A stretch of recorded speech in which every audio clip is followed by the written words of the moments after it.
तो देखो हम लोगों ने एटॉमिक साइज़ तक की बात कर ली थी ना इसके पहले। अब हम लोग थोड़ा सा बात करते हैं आयन क्या होते हैं। तुम्हारी बुक में आया हुआ है ये वर्ड आयन, इसके पहले 10th क्लास में भी ये वर्ड आता है 9th 10th में। तो देखो आयन क्या होते हैं ना, जैसे तुम्हारे साथ तुमने कई एलिमेंट देखे हैं, तो जब भी किसी एलिमेंट के ऊपर कोई चार्ज लग जाए, जब भी किसी एलिमेंट के ऊपर कोई चार्ज लग जाए तो वो आयन कहलाने लगेगा। अब जाहिर सी बात है ये चार्ज लगेगा कैसे। पहली बात तो चार्ज कौन कौन से लग सकते हैं, तो चार्ज दो टाइप के होते हैं, एक पॉजिटिव और एक नेगेटिव। तो या तो पॉजिटिव चार्ज लगेगा या तो नेगेटिव चार्ज लगेगा। अब ये चार्ज लगेगा कैसे, तो देखो या तो कोई एलिमेंट इलेक्ट्रॉन ले, ठीक, यानी किसी के पास भीख मांगे भैया हमको एक खुद दे दो और उसको मिल जाए तो ले लेगा जब वो, तब उसके ऊपर एक चार्ज लग जाएगा, यानी भीख मांगा है तो नेगेटिव का चार्ज आएगा, ठीक है, माइनस में चला गया। और अगर कोई एलिमेंट ऐसा है दानी प्रवृत्ति का, ठीक है, और वो अपना इलेक्ट्रॉन किसी को दे दे तो उसके ऊपर कैसा चार्ज आएगा, पॉजिटिव चार्ज। तो चार्ज आता क्यों है वो बात समझ में आ रही है कि कोई भी एलिमेंट अगर इलेक्ट्रॉन लेता है या देता है तो उस दौरान उसके ऊपर चार्ज आ जाता है, ठीक है, उस दौरान उसके ऊपर चार्ज आ जाएगा। अब अगर मान लो किसी एलिमेंट के ऊपर एक चार्ज है तो यानी उसके ने एक इलेक्ट्रॉन का ही कोई हेरफेर किया है, ठीक, या तो एक लिया होगा या तो एक दिया होगा, वो डिपेंड करेगा किस टाइप का चार्ज लगा हुआ है। अगर दो चार्ज है यानी कि दो इलेक्ट्रॉन लिया है दिया है, तीन चार्ज है तो यानी तीन इलेक्ट्रॉन लिया है दिया है, ठीक है, ये चीज़ हमें याद रखनी है। तो चार्ज क्यों लगता है ये बात समझ में आ रही है। चार्ज लगता है इसलिए है क्योंकि इलेक्ट्रॉन का लेन या देन होता है, ठीक ना, और वो डिसाइड करेगा अगर इलेक्ट्रॉन लिया है तो नेगेटिव चार्ज, अगर इलेक्ट्रॉन दिया है तो पॉजिटिव चार्ज, ठीक। तो अगर किसी एलिमेंट के ऊपर वही चार्ज आ जाए तो वो एलिमेंट क्या कहलाने लगता है, आयन। क्या कहलाने लगता है, आयन। अब बड़े ध्यान से सुनना कि ऐसा सिर्फ एलिमेंट के केस में नहीं होता। जैसे हमने सुना होगा कार्बोनेट आयन, सल्फेट आयन, ठीक है। जैसे सल्फेट आयन की अगर बात करें तो SO4 डबल माइनस होता है। क्या होता है, SO4 double minus, SO4 double minus, ठीक है ना। अब इसके स्ट्रक्चर देखो तो इसमें कोई एक एलिमेंट नहीं है, इसमें S भी है O भी है। तो अगर इसका स्ट्रक्चर बनाए ना हम लोग SO4 डबल माइनस का अगर हम लोग स्ट्रक्चर बनाए तो हम लोग देखेंगे कि O जो होता है, ऑक्सीजन जो होता है, उसी के ऊपर माइनस चार्ज रहता है, ठीक, ऑक्सीजन जो रहता है उसी के ऊपर रहता है। इसी तरह से कार्बोनेट आयन भी आता है। तो ये आगे की चीज़ें हैं, अभी हम लोग इसको आगे डिस्कस करेंगे केमिकल बॉन्डिंग वाले चैप्टर में, ठीक ना। तो अभी सिर्फ इतना समझ लो कि आयन कैसे बनेगा, कोई भी एलिमेंट जो है वो आयन कैसे बनता है।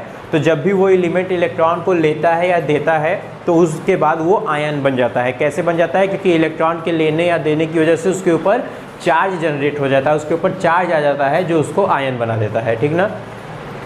तो याद रखना अब आयन जो है वो दो टाइप के होंगे। कितने टाइप के, दो टाइप के। कौन कौन से दो टाइप के आयन होंगे, अभी हमने देखा, एक पॉजिटिव और एक नेगेटिव। एक आयन होगा एन आयन और एक होगा कैट आयन। क्या होगा, कैट आयन, ठीक।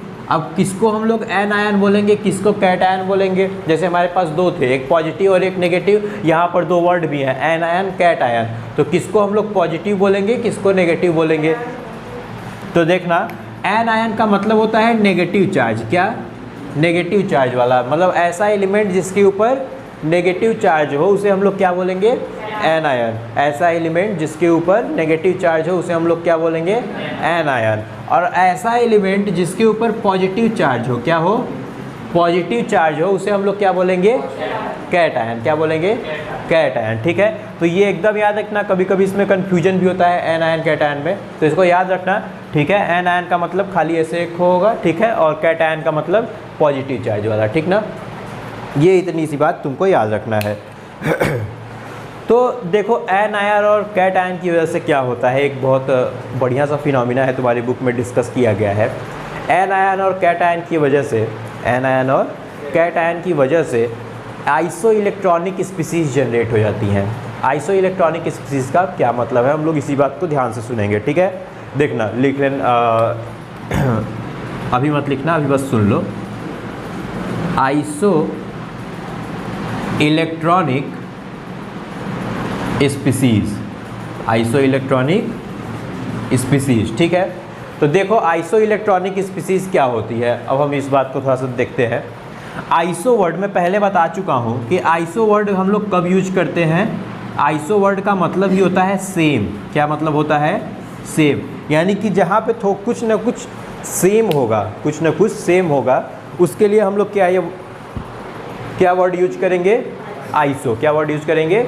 आइसो। जैसे हम लोग इसके पहले पढ़ते हैं 9th क्लास में आइसोटोनिक सोल्यूशन, यानी कि दो सोल्यूशन होते हैं जिनका कंसंट्रेशन सेम होता है। क्या सेम होता है? कंसंट्रेशन। वहाँ कंसंट्रेशन की बात कर रहे होते हैं तो कंसंट्रेशन सेम होता है, जिस वजह से हम लोग उसको आइसोटोनिक बोल देते हैं। तो आइसो वर्ड क्यों यूज हुआ? सेम के लिए। किसके लिए? सेम के लिए। अब याद रखना यहाँ पे सेम है। क्या सेम है वो थोड़ा आगे बढ़ो तो पता चलेगा, ठीक है। देखना आइसो वर्ड से हमें एक बात तो पता चल गई कि सेम है।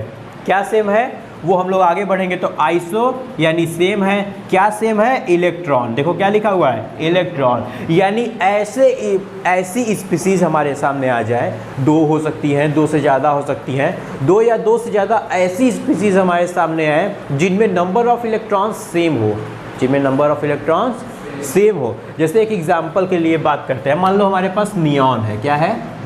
नियॉन। नियॉन का एटॉमिक नंबर कितना होता है? 10 होता है, ठीक। नियॉन का एटॉमिक नंबर हुआ 10। अब अगर नियॉन का एटॉमिक नंबर 10 है, यानी कि नंबर ऑफ इलेक्ट्रॉन भी इसके पास 10 ही होंगे। नंबर ऑफ इलेक्ट्रॉन भी इसके पास 10 ही होंगे। अब जरा एक कंडीशन हम लोग और देखते हैं। सोडियम का एटॉमिक नंबर कितना होता है? 11। सोडियम का एटॉमिक नंबर होता है 11। अब हम लोगों को क्या करना है? सोडियम में से एक इलेक्ट्रॉन को निकाल लेना है। निकाल लेंगे ना? सोडियम में से जैसे ही एक इलेक्ट्रॉन को निकाले, यहाँ एक पॉजिटिव चार्ज आ जाएगा कि नहीं? क्योंकि इसने इलेक्ट्रॉन दिया तो पॉजिटिव, ठीक है। अब देखो ये सोडियम के पास अब कितने इलेक्ट्रॉन हो गए? 10 इलेक्ट्रॉन हो गए कि नहीं हो गए? हो गए ना। और नियॉन के पास भी पहले से 10 इलेक्ट्रॉन है ना। तो यानी नियॉन और सोडियम दोनों आइसो इलेक्ट्रॉनिक हुए कि नहीं हुए? हो गए ना, क्योंकि आइसो यानी कि सेम है। और क्या सेम है? इनका इलेक्ट्रॉन देखो सेम हो गया ना, सेम हो गया। तो इलेक्ट्रॉन इनका कब सेम हुआ? जब ये सोडियम था तब नहीं सेम हुआ, जब ये सोडियम के ऊपर पॉजिटिव चार्ज आया तब जा करके ये सेम हुआ ना। तो ऐसे एलिमेंट जिनके नंबर ऑफ इलेक्ट्रॉन सेम हो उसे हम लोग क्या बोलेंगे? Iso electronic species. अब फटाफट से हेडिंग डालो, आइसो इलेक्ट्रॉनिक स्पीसीज। उसके पहले का ये सब लिखने का ज़रूरत नहीं है, ये बेसिक चीज़ें हैं, तुम इसको याद रखना। कैटायन है, या अगर डर है भूलने का तो कहीं पर छोटा सा ऐसे बना लो, नहीं भूलेगा। कैटायन क्या होता है और एनायन क्या होता है।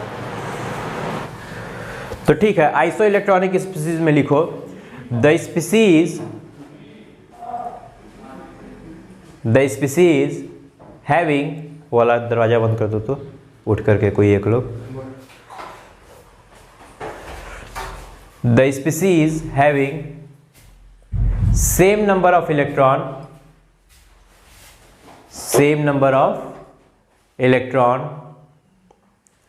is called as isoelectronic species, is called as isoelectronic species।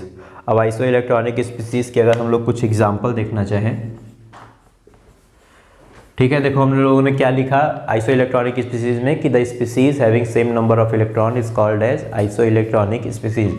अब अगर इसका एग्जाम्पल देखना चाहें तो हम लोग देख सकते हैं O2 minus, F minus, Na plus, Mg plus 2, ठीक। अब देखो कि यहाँ पे O2 माइनस है, ठीक है। O2 माइनस है, यहाँ पर O2 माइनस है, यानी इसके पास कितने इलेक्ट्रॉन होंगे जरा सोचो। ऐसे ऑक्सीजन के पास कितने इलेक्ट्रॉन होते हैं? 8 होते हैं, ठीक है। अगर इसने 2 इलेक्ट्रॉन ले लिया तो कितना हो गया? 10। अच्छा 8 है, 2 इलेक्ट्रॉन लिया तो 6 हो गया। गजब।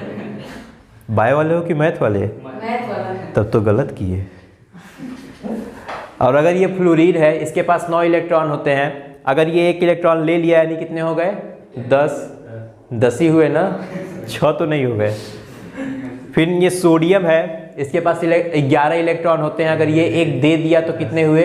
10। ये मैग्नीशियम है, इसके पास 12 होते हैं, इसमें 2 दे दिया तो कितने बचे? 10। यानी कि सबके पास कितने इलेक्ट्रॉन है? 10। कितने? 10। सबके पास 10 इलेक्ट्रॉन है, यानी कि सबके सब कैसे हैं? Iso electronic species. ऐसा क्वेश्चन तुम्हारे एग्जाम में पूछा जा सकता है, नीट में आता है अधिकतर, ठीक है ना।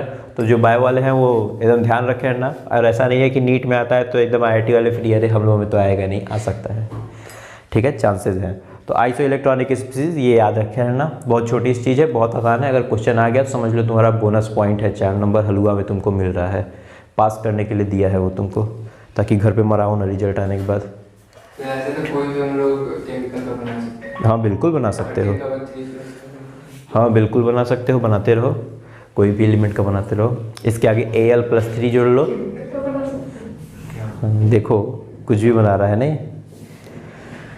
तो देखो एक क्वेश्चन है तुम्हारे बुक में कि which of the following species will have the largest and smallest size. बड़ा गजब का क्वेश्चन है, लिखो तो, यहाँ से एक कॉन्सेप्ट तैयार हो जाएगा। तो देखो तुम्हारे सामने दिया हुआ है इसमें स्पीसीज Mg, Mg+2,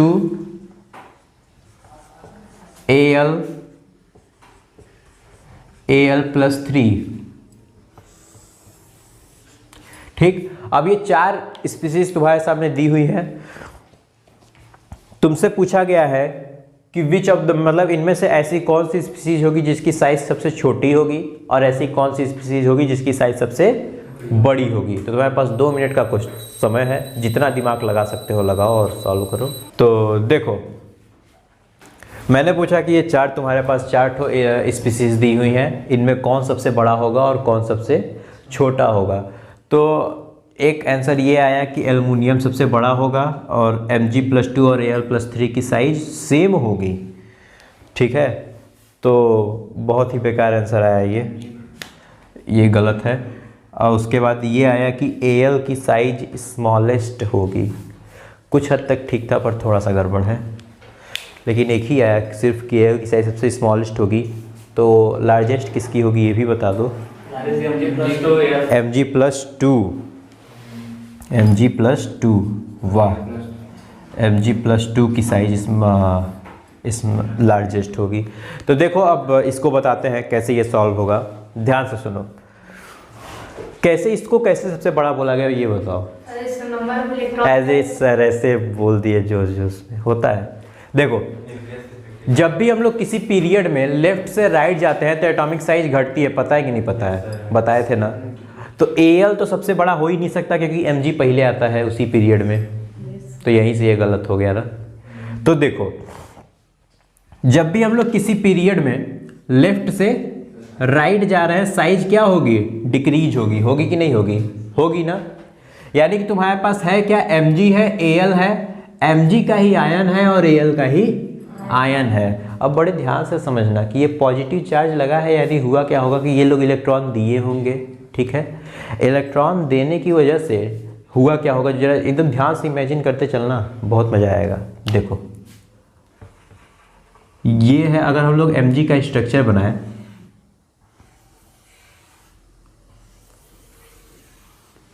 तो 2 इलेक्ट्रॉन इसमें भरेंगे ना, ठीक।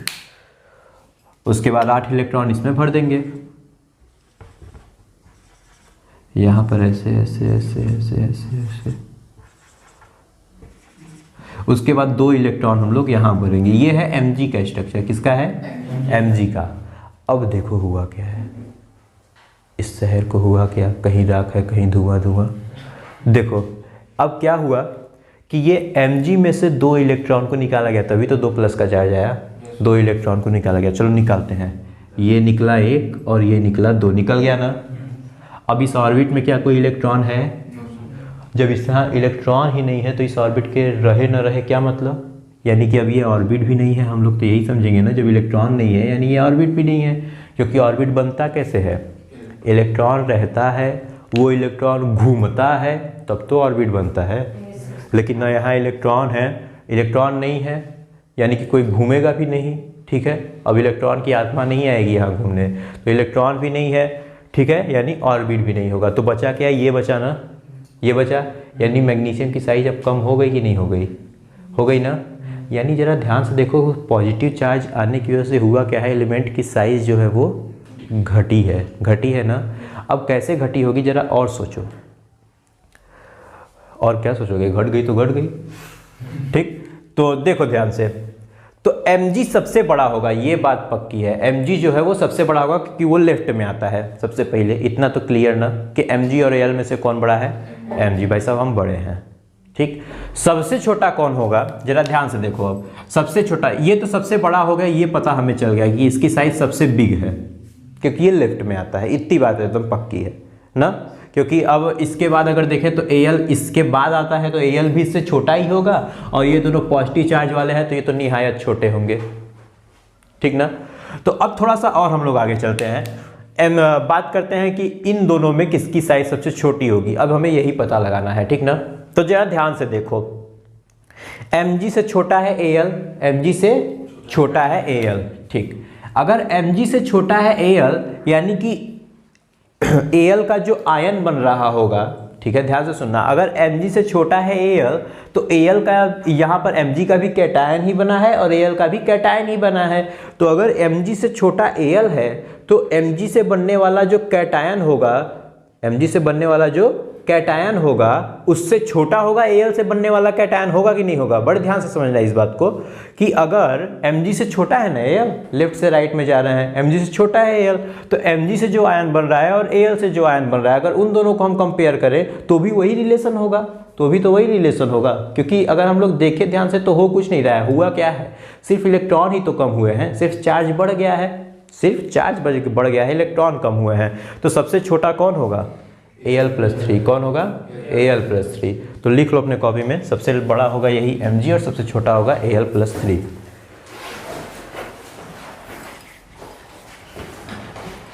ये अभी हमने कैटायन की बात की है, ठीक है ना। ये कॉन्सेप्ट अभी एनायन में नहीं लगाना है तुमको, ठीक, उसके लिए अलग से का क्वेश्चन बताऊंगा। अब देखो अगला हेडिंग डाल लो, आयोनाइजेशन इंथैल्पी। क्या डालोगे?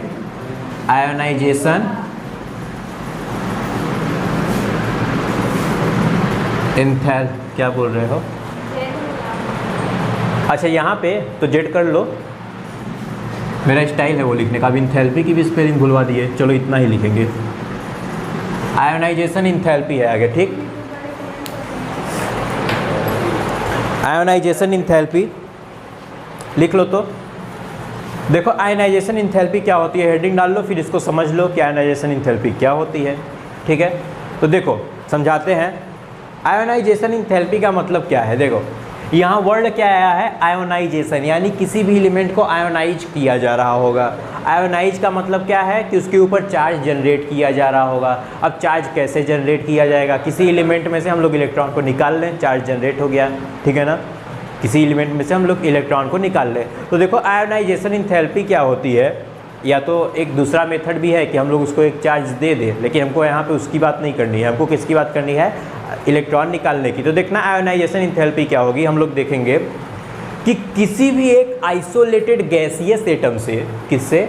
आइसोलेटेड गैसियस एटम से एक इलेक्ट्रॉन निकालने के लिए, ये एक एटम है, ठीक है, हम इसको क्या बोल रहे हैं? Isolated gaseous atom. क्यों बोल रहे हैं? क्योंकि देखो कोई भी सॉलिड होगा, अगर कोई भी सॉलिड या कोई भी चीज़ जैसे अगर होगी, सॉलिड, लिक्विड, गैस, कुछ भी हो सकता है, ठीक है। तो उसके एटम जो होंगे वो थोड़े पास होंगे, सॉलिड के अगर है थोड़े पास होंगे, लिक्विड के हैं थोड़े दूर होंगे, गैस के हैं तो भाई फिर तो मौज, फिर क्या पूछना, ठीक। तो ये अगर एक एटम है, अगर इसको हम आइसोलेट कर रहे हैं, यानी कि हम लोग इसको इसके ग्रुप से अलग कर दे रहे हैं, ठीक है, इसके ग्रुप से हम लोग अलग कर दिए, यानी इसको आइसोलेट कर दिए, बाहर निकाल दिए, ठीक। अब इस एटम को बाहर निकाल दिए तो क्या ये सॉलिड फॉर्म में रह गया? अब तो ये सॉलिड फॉर्म में नहीं गया, क्योंकि ये सॉलिड कब था? ये सॉलिड तब था जब ये एकदम साथ साथ थे, एकदम रिजिडिटी इनमें बनी हुई थी, तब तो ये सॉलिड थे। अब ये एकदम अलग हो गए तो ये सॉलिड तो नहीं रह गए, ये बात पक्की है। लिक्विड भी नहीं रह गए, ठीक है, ये गैसियस फॉर्म में होंगे। अगर एक सिंगल एटम है तो उस किस फॉर्म में होगा? गैसियस फॉर्म में होगा। तो इसीलिए हम लोग क्या वर्ड यूज कर रहे हैं? Isolated gaseous atom. तुम भी जब ये डिफिनीशन लिखोगे तो ये वर्ड जरूर लिखना है, ठीक ना। तो देखो किसी भी एक आइसोलेटेड गैसियस एटम से एक इलेक्ट्रॉन को निकालने में जितनी एनर्जी हमें देनी पड़ेगी, वही कहलाएगी आयोनाइजेशन एनर्जी। क्या कहलाएगी? आयोनाइजेशन एनर्जी, या उसी को हम लोग बोलेंगे आयोनाइजेशन इंथैल्पी, ठीक है। फैनवा बंद कर दो। उसी को हम लोग क्या बोलेंगे? Ionisation enthalpy. ठीक है, तो याद हमें रखना है, क्या याद रखना है कि किसी भी आइसोलेटेड गैसियस एटम से एक इलेक्ट्रॉन को निकालने के लिए हमें जितनी एनर्जी देनी पड़ेगी वही आयोनाइजेशन इंथैल्पी कहलाएगी। कोई दिक्कत इतना समझने में, तो फटाफट से लिख लो, लिखो the energy required to extract one electron energy required to extract one electron from an isolated gaseous atom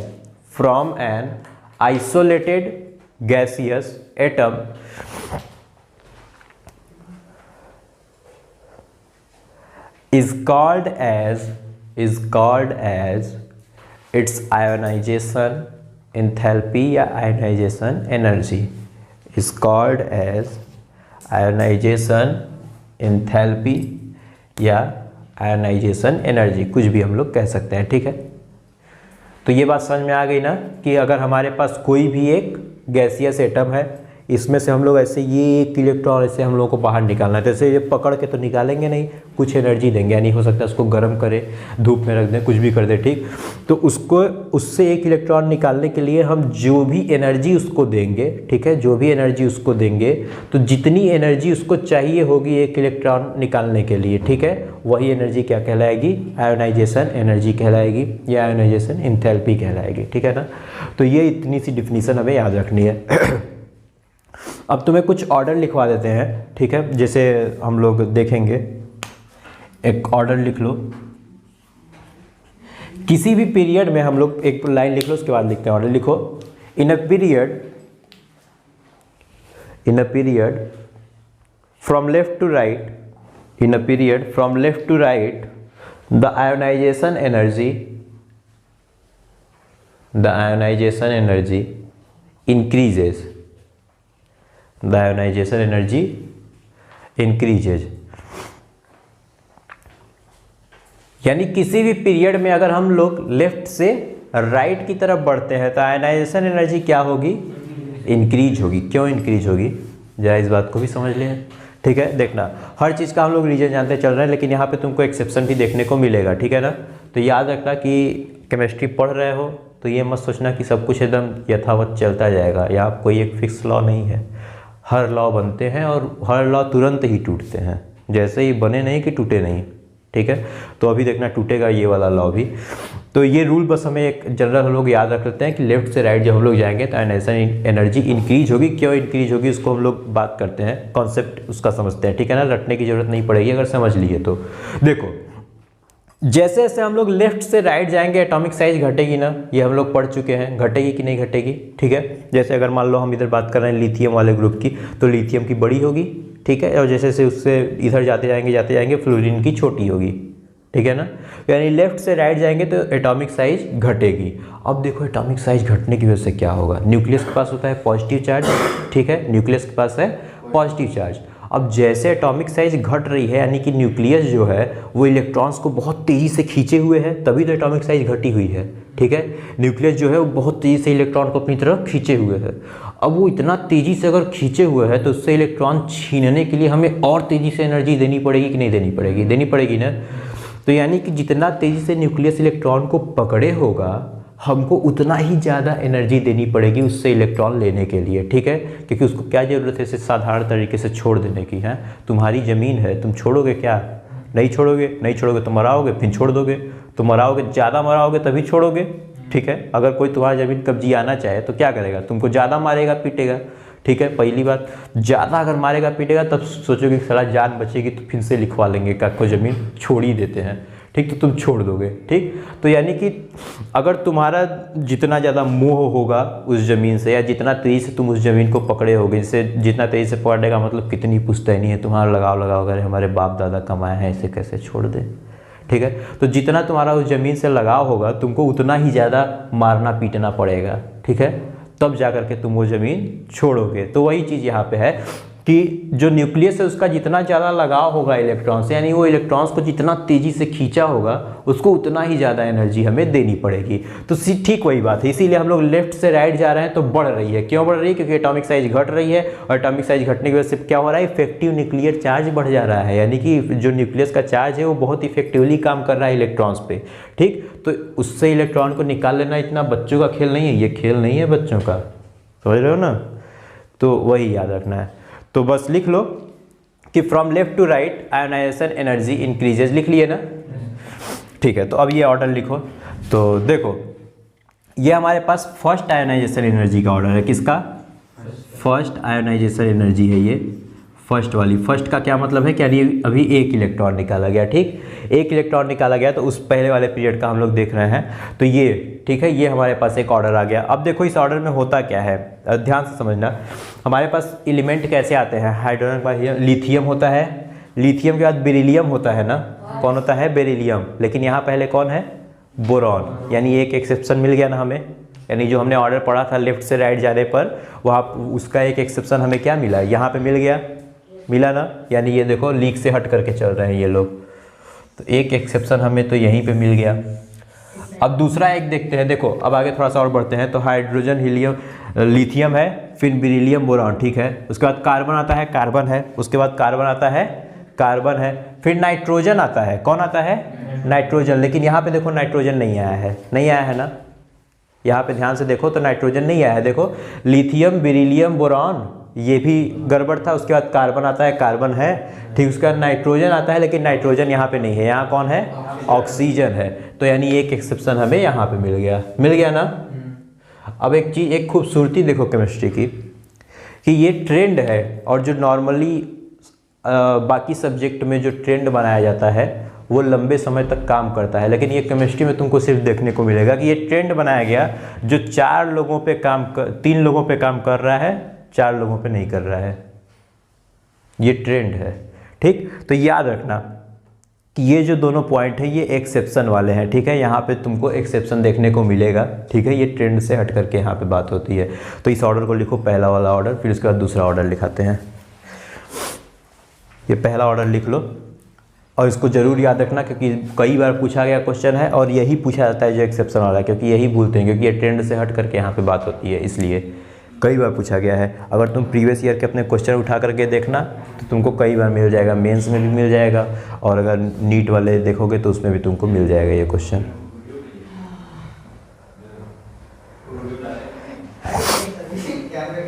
ठीक है, ठीक है ना। तो ये इतना ज़रूर याद रखना, ठीक है। अब तुम्हारा ये होमवर्क रहेगा कि इसी पीरियड का सेकेंड आयोनाइजेशन एंथैल्पी का ऑर्डर निकाल के लाओ।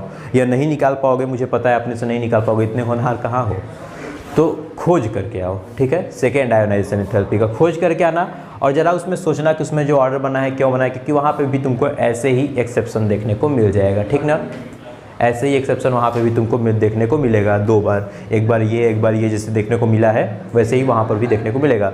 तो इसी का सेकेंड आयोनाइजेशन एंथैल्पी का, सेकेंड आयोनाइजेशन एंथैल्पी कहने का मतलब क्या है कि उसमें से एक इलेक्ट्रॉन तो निकल चुके हैं पहले से, अब हम लोग दूसरा इलेक्ट्रॉन निकाल रहे हैं, अब हम लोग दूसरा इलेक्ट्रॉन निकाल, जाहिर सी बात है बारी बारी करके निकालेंगे ना, इसे भीड़ भक्कड़ में थोड़ा सा हो सके चोट वोट लग जाए, तो इसलिए बारी बारी से हम लोग हल्का हल्का गरम कर करके, चलिए अब आप निकलिए, चलिए अब आप निकलिए, तो ऐसे। तो एक इलेक्ट्रॉन निकाल लिए, अब दूसरा इलेक्ट्रॉन निकालेंगे तो क्या ऑर्डर होगा वही तुमको पता करके आना है। तो यही होमवर्क होगा तुम्हारा, ठीक। तो अब कुछ चीज़ें लिखो। Ionisation energy is directly proportional to, ionisation energy is directly proportional to positive charge, is directly proportional to positive charge and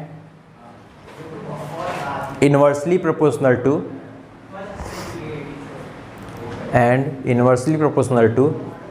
negative charge, and inversely proportional to negative charge, ठीक है। ये चीज़ याद रखना कि जो आयोनाइजेशन एनर्जी है वो positive charge के डायरेक्टली प्रोपोर्शनल होगी और नेगेटिव चार्ज के इनवर्सली प्रोपोर्शनल होगी, ठीक ना। अब एक चीज़ और लिख लो, यहीं पे लिखो, ionisation energy is directly proportional to, next point लिखो, ionisation energy is directly proportional to sorry inversely proportional to metallic nature. Ionization energy is inversely proportional to metallic nature. हमने क्या लिखा? Ionization energy is inversely proportional to metallic nature. ठीक, ionization energy is inversely proportional to metallic nature. बस इतनी सी बात तुम्हें लिख लेनी है। देखो तुम्हारी बुक में दो वर्ड आए हैं, एक स्क्रीनिंग और एक सील्डिंग। पता है कि नहीं क्या होते हैं स्क्रीनिंग और सील्डिंग? नहीं पता है तो देखो एकदम थोड़े समय से समझा दे रहा हूँ, ठीक है। सील्डिंग इफेक्ट होता है। सील्डिंग इफेक्ट किसको बोलते हैं ध्यान से यहीं पे समझ लो। हालांकि इसके पहले वाले चैप्टर में भी इसका डिस्कशन किया जाता है, ठीक है। तो पहला वाला चैप्टर इसके पहले पढ़े नहीं हो, थोड़ा बारिश वारिश खत्म हो जाए तो हम लोग एक्स्ट्रा क्लास लेकर के उसको ख़त्म करेंगे, ठीक ना। तो देखो क्या है, मान लो जैसे मैं न्यूक्लियस हूँ, मैं क्या हूँ? न्यूक्लियस हूँ, यानी मेरे पास पॉजिटिव चार्ज होगा कि नहीं होगा? होगा ना।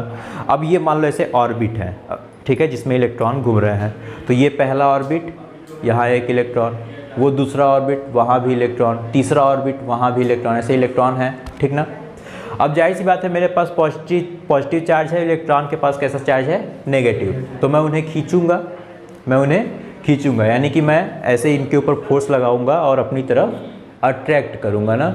अब देखना होगा क्या, चूँकि मेरे ज़्यादा पास ये वाला इलेक्ट्रॉन है तो मैं इसको ज़्यादा तेज़ी से अट्रैक्ट करूँगा, फिर वो थोड़ा दूर है तो वो थोड़ा सा कम, इसके मुकाबले थोड़ा कम तेज़ी से अट्रैक्ट होगा। तुम एकदम दूर हो, यानी कि तुम जो इलेक्ट्रॉन हो, तुम तीनों इलेक्ट्रॉन, तुम और भी कम तेज़ी से अट्रैक्ट हो पाओगे मेरी तरफ, हो पाओगे ना। तो ये तो हो गया डिस्टेंस का। अब जरा दूसरे तरीके से इसको समझो, मतलब दूसरी बात इसमें समझो। वो क्या है कि जैसे मैं पॉजिटिव हूँ और इलेक्ट्रॉन जो है वो नेगेटिव है, इस वजह से मैं अट्रैक्ट कर रहा हूँ। लेकिन यहाँ पर एक चीज़ होगी, जैसे अभी मैं एक न्यूक्लियस हूँ और ये पहला ऑर्बिट है, तो मेरे और इसके बीच में क्या कोई ऑब्स्टेकल दिख रहा है? कोई भी ऑब्स्टेकल नहीं दिख रहा है ना। यानी कि मैं एकदम फ्रिक्वेंटली जैसे चाहूँ वैसे अट्रैक्ट कर सकता हूँ पहले ऑर्बिट के इलेक्ट्रॉन को ना। लेकिन जैसे ही मैं दूसरे ऑर्बिट में पहुंचा, दूसरे ऑर्बिट के इलेक्ट्रॉन को अट्रैक्ट करने के लिए पहुंचा, अब देखो क्या होगा, जैसे ही मैं उसको अट्रैक्ट करूंगा वो पास आएगा, न्यूक्लियस के वो पास आना चाहेगा। लेकिन जैसे ही वो न्यूक्लियस के पास आना चाहेगा, यहाँ पे एक इलेक्ट्रॉन बैठा हुआ है और ये भी नेगेटिव, वो भी नेगेटिव, और like charges repel each other, like charges repel each other. यानी अब मैं जो अट्रैक्शन लगाऊंगा दूसरे वाले ऑर्बिट पे, उसका अपोज होना शुरू हो जाएगा, उसका विरोध होगा, ठीक। और जो मैं, तो यहाँ पे जो विरोध हो रहा है वो सिर्फ पहले ऑर्बिट के इलेक्ट्रॉन करेंगे, ठीक है ना। दूसरे ऑर्बिट के इलेक्ट्रॉन को जब मैं अट्रैक्ट करूँगा तो उसका विरोध कौन करेगा? पहले ऑर्बिट का इलेक्ट्रॉन। लेकिन जब मैं तीसरे ऑर्बिट के इलेक्ट्रॉन को अट्रैक्ट करने की कोशिश करूँगा तब कौन कौन विरोध करेगा? दूसरा भी करेगा और पहला भी करेगा, ठीक। तो ये जो अपोज हो रहा है ना, इसकी वजह से हम मेरा खींचने की, यानी मेरी जो अट्रैक्ट करने की, यानी न्यूक्लियस की जो अट्रैक्ट करने की क्षमता है वो घट रही है, उसमें बाधाएं आ रही हैं, ठीक है। तो इसी को हम लोग ध्यान से समझें। तो जैसे मान लो हमारे ऊपर कोई तलवार मारता है, ठीक है, देखा होगा बाहुबली में, तलवार जब मारते हैं तो वो ऐसे नहीं लगाता है कटप्पा, शील्ड लगाता है ना, शील्ड, ठीक है, या एवेंजर्स में कैप्टन अमेरिका टाइप, ठीक, हथौड़ा मारता है थौरवा, तो लेकिन उसका शील्ड इतना रहता है कि बचा लेता है। गजब का टाइटेनियम रहता है, हैं, गजब। टाइटेनियम नहीं रहता है, वाइब्रेनियम रहता है। अरे वो वाइब्रेनियम, ठीक है। तो देखो वाइब्रेनियम से अल्ट्रॉन बना था, अल्ट्रॉन बना था, फिर अल्ट्रॉन जा कर के वाइब्रेनियम लिया था। मतलब अब मैं तुमको एज ऑफ अल्ट्रॉन भी समझाऊँ। तो देखो हुआ गया, तो जैसे ही मैं इलेक्ट्रॉन को खींचना शुरू किया, देखो ऑब्स्टेकल आया। तो यानी अब देखो वो हो क्या रहा है, मेरे यानी जो मैं अट्रैक्शन लगा रहा हूँ वहाँ पे एक शील्ड जनरेट हो जा रही है कि नहीं, तुमको खींचने ही नहीं देंगे, ठीक है। यानी कोई मारा, वहाँ पे एक शील्ड आ गई, तुम मार के दिखाओ, ठीक। तो वो शील्ड को अपोज करने वाला आ गया, मतलब वो उस वार को, यानी उस तलवार के वार को एक अपोज करने वाली शील्ड आ गई, ठीक। वैसे ही यहाँ मेरे अट्रैक्शन को अपोज करने के लिए शील्ड लग जा रही है, ठीक, खटाखट एकदम शील्ड लग जा रही है। इसको अट्रैक्ट कर रहा हूँ तो यहाँ से शील्ड लग रही है, तुमको अट्रैक्ट कर रहा हूँ तो दोनों जगह से शील्ड लग रही है, ठीक। यानी मेरे अट्रैक्शन का जो है अपोज किया जा रहा है यहाँ पे, ठीक। इसी इफेक्ट को बोलते हैं शील्डिंग इफेक्ट। क्या बोलते हैं? Shielding effect. तो शील्डिंग इफेक्ट की तरह वजह से हो क्या रहा है, जो न्यूक्लियस है, जो न्यूक्लियस का फोर्स है इलेक्ट्रॉन पे, वो कम हो रहा है, ठीक। वो उतना इफेक्टिवली काम नहीं कर पा रहा है जितना वो कर सकता है, ठीक है ना। तो यही चीज़ हमें याद रखनी है। इसी वजह से कहते हैं कि जैसे जैसे हम लोग न्यूक्लियस से दूर जाएंगे इलेक्ट्रॉन को निकालना भी उतना आसान हो जाएगा। क्यों? क्योंकि वो फिर न्यूक्लियस उतना आसान फोर्स नहीं लगा पा रहा होगा इलेक्ट्रॉन पे, इस वजह से। ठीक, तो इतना लिख लो, याद रखना। अब देखो एक और ट्रेंड लिख लो। हमने इसका तो पढ़ लिया ना, ये पीरियड का, तो ग्रुप का लिखो। In a group the ionization energy, in a group the ionization energy decreases from top to bottom, decreases from top to bottom, decreases from top to bottom। लेकिन यहाँ पे एक लिख लेना एक्सेप्शन, ऐसे ब्रैकेट में एक्सेप्शन लिखना लेना, ऐसे डब्बा घेराबंदी करके लिख लेना एक्सेप्शन। एक्सेप्शन क्या है कि 5D वाले पीरियड का ज़्यादा होगा 3D से और 3D वाले का ज़्यादा होगा 4D से। ये क्या है 5D, 3D और 4D बताया हो कि नहीं बताया हो? देखो बता रहे हैं। डी ब्लॉक में जब आओगे ना, डी ब्लॉक में, तो डी ब्लॉक में तुम देखोगे स्कैंडियम वाली सीरीज होती है, ठीक है ना। Science teacher Vipin Kripalani Monday Friday को नहाकर जाते हैं। याद है कि नहीं बोला ट्रिक तुमको याद करने का? डायरेक्ट याद है? अरे वाह, होनहार हो मतलब। ठीक, तो वो जो पहला वाला होता है स्कैंडियम वाला, उसको हम लोग बोलते हैं 3D सीरीज। क्या बोलते हैं? 3D, ठीक है। उसके नीचे वाले को हम लोग बोलते हैं 4D सीरीज। क्या बोलते हैं? 4D series. और उसके नीचे वाले पीरियड को क्या बोलते हैं? 5D सीरीज, ठीक है। तो यही याद रखना है कि वो 3D, 4D, 5D का मतलब क्या है, उसी की हम लोग बात कर रहे हैं। तो जैसे देखो, हम लोग किसी भी पीरियड में मतलब किसी भी ग्रुप में जब टॉप टू बॉटम आएंगे तो हमने क्या लिखा है? आयोनाइजेशन एनर्जी इंक्रीज होगी कि डिक्रीज होगी? इंक्रीज होगी, यही लिखा है। डिक्रीज होगी, ऐसा लिखा है ना। क्यों डिक्रीज होगी? इस बात को समझ पा रहे हो? बड़े ध्यान से समझो क्यों डिक्रीज होगी। क्योंकि जैसे जैसे हम लोग ग्रुप में ऊपर से नीचे की तरफ आएंगे, कुछ ना कुछ तो बढ़ रहा है। क्या बढ़ रहा है? साइज। और अभी अभी हमने डिस्कस किया कि साइज अगर बढ़ जाती है, साइज अगर बढ़ जाती है तो न्यूक्लियस का उसके ऊपर अट्रैक्शन भी कम हो जाता है, यानी इलेक्ट्रॉन को वहाँ से निकालना भी बहुत आसान हो गया। यानी कि थोड़ा सा एनर्जी देंगे और इलेक्ट्रॉन निकल जाएगा तुरंत, ठीक है। तो यही हमें याद रखना है कि जब भी हम लोग किसी ग्रुप में ऊपर से नीचे की तरफ आते हैं तो क्यों आयोनाइजेशन एनर्जी घटती है? क्योंकि वहाँ पे साइज इंक्रीज हो जाती है, वहाँ पे साइज इंक्रीज हो जाती है। जैसे पीरियड में क्यों बढ़ रही थी? पीरियड में बढ़ने का रीज़न ये था कि साइज डिक्रीज हो रही थी, और यहाँ पे अगर साइज इंक्रीज हो रही है यानी कि घट जाएगी आयोनाइजेशन एनर्जी। बात समझ में आ रही है कि नहीं? कोई दिक्कत? ठीक है, कोई दिक्कत होगी तो पूछना। तो उसी जैसे ही हम लोग किसी ग्रुप में ऊपर से नीचे तक आते हैं तो साइज आयोनाइजेशन एनर्जी जो है वो डिक्रीज होती है, ठीक। वो ऑर्डर हमने पढ़ा। अब उसी का ये एक्सेप्शन है 3D, 4D और 5D, ठीक है। अगर नियम के हिसाब से देखा जाए तो होना क्या चाहिए? 3D का सबसे ज़्यादा होना चाहिए, फिर 4D का और फिर 5D का। लेकिन ये एक्सेप्शन है, यहाँ पे 5D का सबसे ज़्यादा होता है, फिर 3D और फिर 4D, ठीक है। तो इसको लिख लो एक्सेप्शन के तौर पर।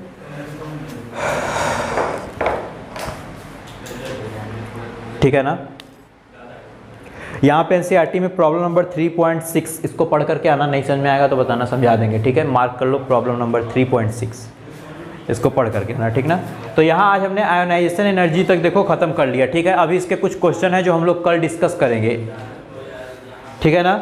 आयोनाइजेशन एनर्जी के कुछ क्वेश्चन है जो हम लोग कल डिस्कस करेंगे, या उस क्वेश्चन को लिख लो, कल उसको सिर्फ समझा देंगे। लिख लो, arrange the order of, arrange the increasing order of, arrange the increasing order of ionization energy, arrange the increasing order of ionization energy। मैं तुमको कुछ एलिमेंट्स दे रहा हूँ, उनके आयोनाइजेशन एनर्जी के आधार पे इंक्रीजिंग ऑर्डर में अरेंज कर देना है, ठीक है ना। उनके आयोनाइजेशन एनर्जी के आधार पे इंक्रीजिंग ऑर्डर में अरेंज कर देना है। कौन कौन से एलिमेंट हैं? नाइट्रोजन है, ऑक्सीजन है, फॉस्फोरस है और सल्फर है, ठीक। एक ये है, और उसके अलावा ऑक्सीजन है, फ्लोरीन है, सल्फर है, क्लोरीन है। मतलब यानी कविता टाइप नहीं लग रहा है तुमको? ऑक्सीजन है, फ्लोरीन है, सल्फर है, क्लोरीन है। वाह वाह वाह वाह, क्या वाह। ठीक है, तो लिख लो इसको और इसी को अरेंज करके आना। कापी किताब गिरने लगा, मतलब अब नहीं मन है ना पढ़ने का। बस इसी का तुमको, इन्हीं दोनों का, ठीक है। ये अलग क्वेश्चन है, एक ही में मत कर देना कुल इनको। नहीं, ये भी डर लगता है। अरे मैं गजब गजब के लड़कों को पढ़ा चुका हूँ ना, इसलिए अब हर बात का डर लगा रहता है, कुछ भी कर सकते हैं कहीं भी। ठीक है, तो आज के लिए हम लोग जितना सीखे, ठीक है, आज के लिए बस उतना बहुत है। क्या क्या हम लोग सीख ले, आयनाइजेशन, एंथैल्पी, उसका ऑर्डर, सब कुछ हम लोग सीख लिए, ठीक है। तो आज के लिए इतना बहुत है, इसके आगे हम लोग कल डिस्कस करेंगे, ठीक है। जो क्वेश्चन दिया हूँ उसको लगा करके आना। थैंक यू, बस।